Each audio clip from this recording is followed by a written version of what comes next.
Okay, so today we're going to look at section 9.2. This is the binomial theorem. Okay, so to understand the binomial theorem, let's first look at some patterns associated with powers of binomials. So I'll just lay this out here.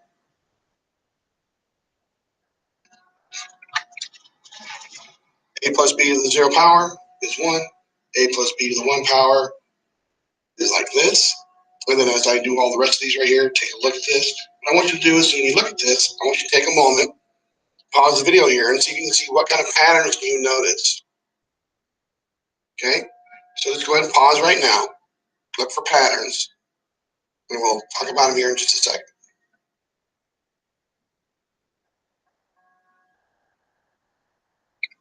Okay, so you're probably back now, and hopefully you notice some patterns here associated with the exponents at least. Okay, and you'll notice that for each term, the exponents of both parts always add to that number right there, the exponent, the whole thing. 2 plus 0, 2, 1 plus 1 is 2, that's 2.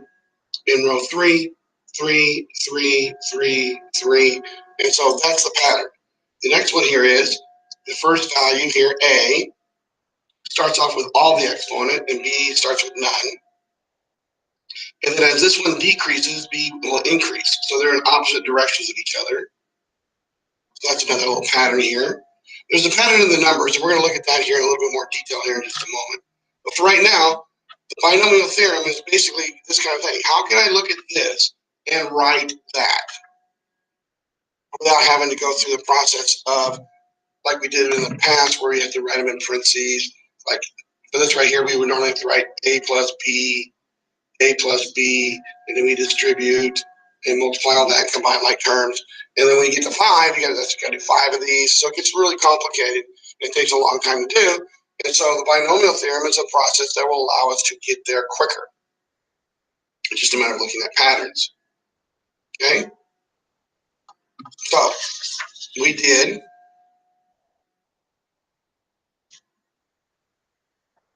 combinatorics last time. So we have this right here, which is NCR. Okay?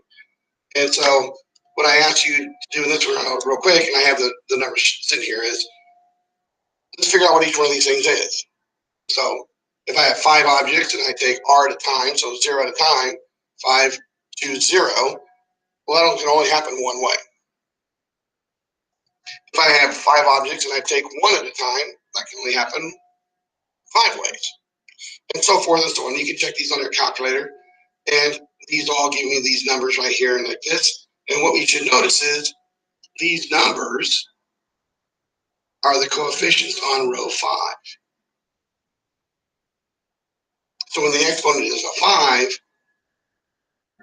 these produce the coefficients of that row. And that's the idea here behind the binomial theorem as we get going here. So we should notice that that is row 5.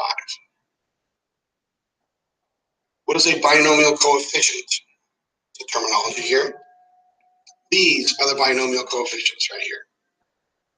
So each coefficient in the expansion of a plus b to some power n is a binomial coefficient which equals for NCR, where R is 0 all the way up through n. Okay, so these are the binomial coefficients.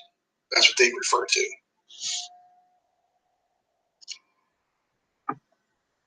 You can't talk about the binomial theorem without talking about Pascal's triangle. Pascal was a mathematician who saw patterns all over the place, and here's one of the things that he noticed about this. So instead of doing NCR stuff, he saw another pattern, which in some cases for small powers, like if I was doing up to 5, you can use this concept to help me get these coefficients out in front. And it's called Pascal's triangle, and you'll notice this right here. So the question I'm going to ask you, as you look at this is Pascal's triangle. You'll notice some similarities here. You'll notice row 5 is exactly the same numbers as what we discovered over here. 1, 5, 10, 10, 5, 1. 1, 5, 10, 10, 5, 1. So what pattern? How do I get to the next row? basically what it boils down to. So he saw a pattern here and was able to create this triangle from it. And so take a look and see if you can figure it out. I'll pause here for a second, and then I will tell you what the pattern is. Okay, so the pattern here is simply this. Just as you create this, you got to start at the top. The outside edges are always going to be a 1. So this is 1, 1. And then you 1 on the outside edge, and then these two numbers here add and give me that one. So 1, add those and give me 3, add those, give me 3, and a 1. 1, 4, 6, 4, 1. So just add the two previous numbers. So if I wanted to do a row 7, 1 would be on the outside edge. This will be 7. Add those up right there. 21, 35, 35, 21, 7, 1. And that would be row 7. And so you can do Pascal's triangle to get down to certain numbers, but it's very difficult. You don't want to do Pascal's triangle if I got to go to row 26. I don't want to do this 26 times to get there. So that's where the binomial coefficient stuff would be a more useful tool. Okay?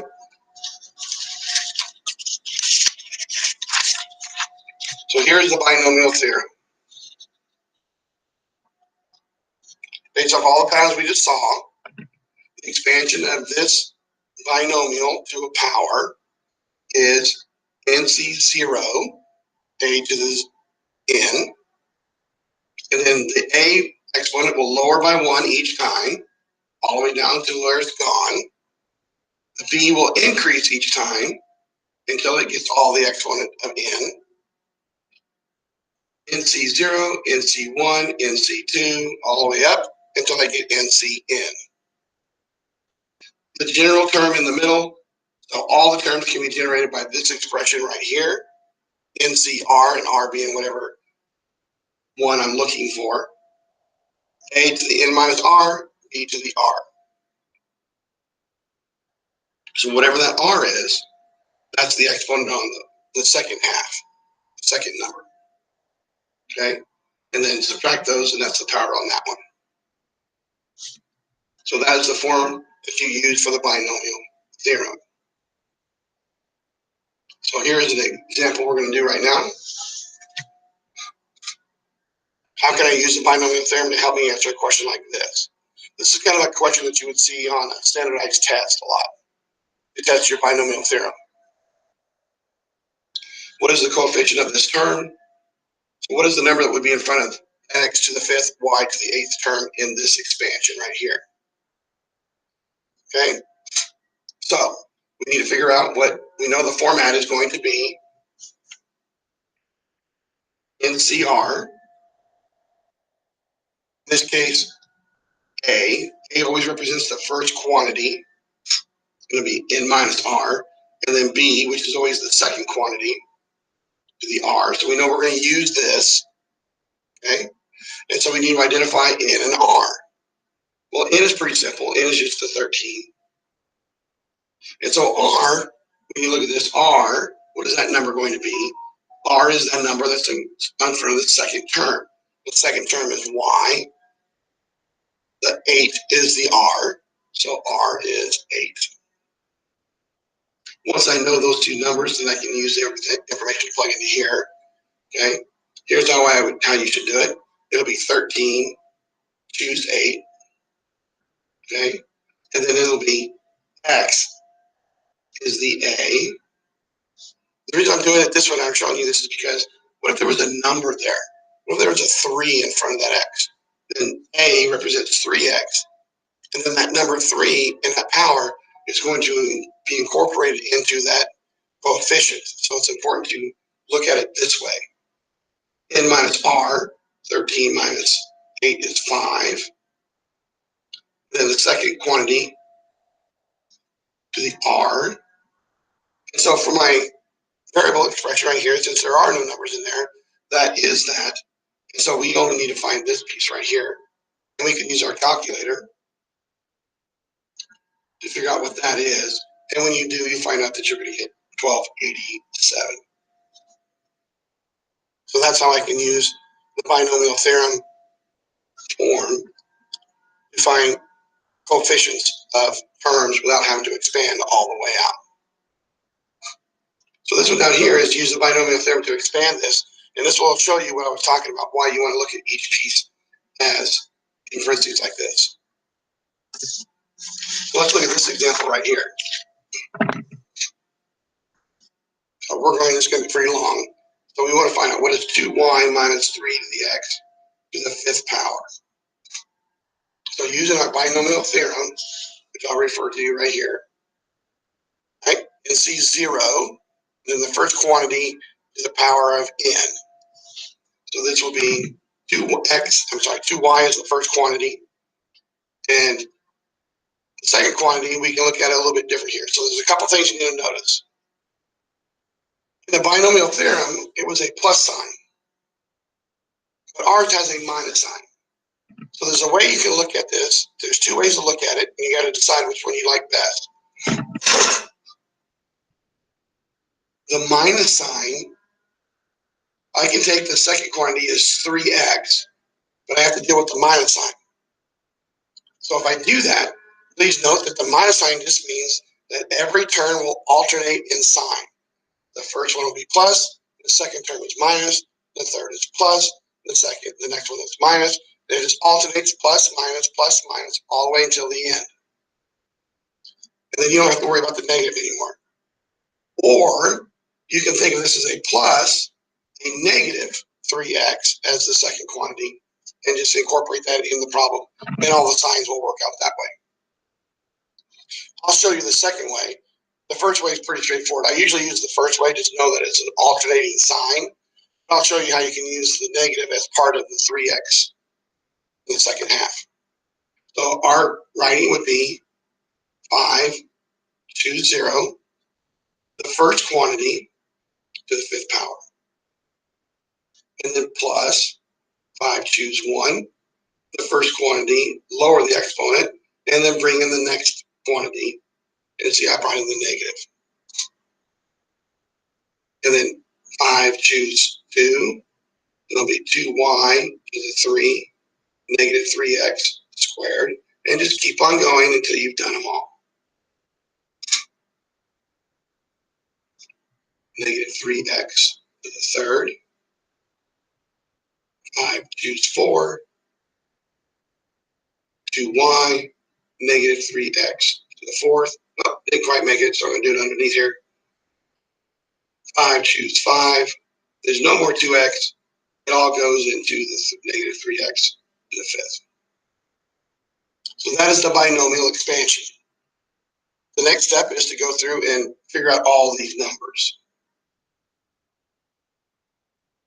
Now we know this number. We know all these numbers in front because we already found them out. So we'll just use the ones we know. This will be a 1. And this right here, if I take this to the fifth power, it's going to become 32y to the fifth.